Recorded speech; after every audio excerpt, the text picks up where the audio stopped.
Yes, so the advice service is really our first service that we ever had. It was set up in the 1980s by a group of volunteers in response to the Skevington report of 1968, where it was clearly understood that the majority of people have no idea how planning works.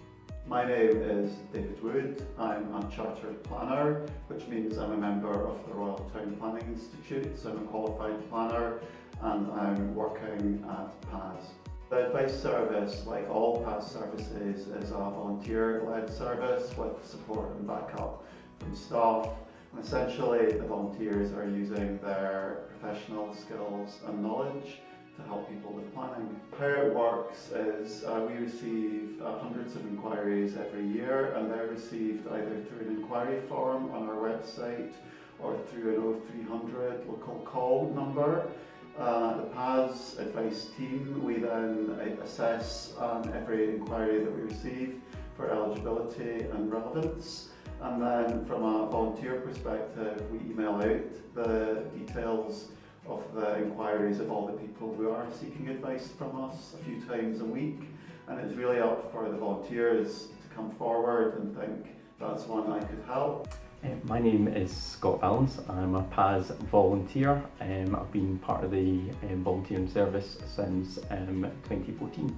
I take calls or give emails to advice to clients. Can range anything from permitted development rights to change of use, even down to how to actually submit an application as well.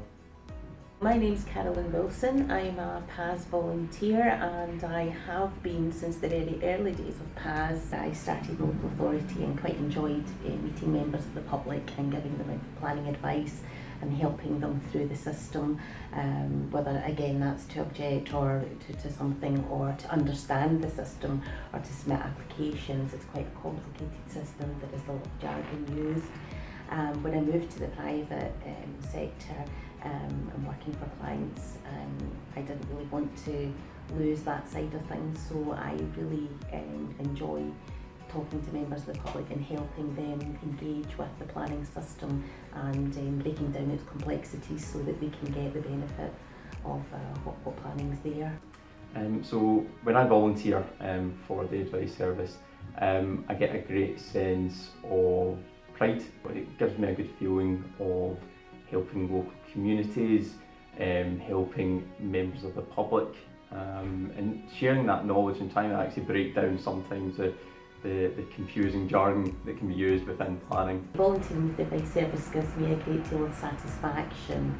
I think when somebody phones up with a problem, with something they don't understand, if you can just give them that advice, point them in the right direction, help them resolve their problem, or you can just understand the system, and they even if it's not the outcome they'd hoped for, they at least understand why that decision's been made. I think in the words of one of our volunteers when we were asking them how they felt about providing advice, they said they always feel they've helped people even if they haven't totally resolved it, and that's how I feel about it as well. We're about helping people.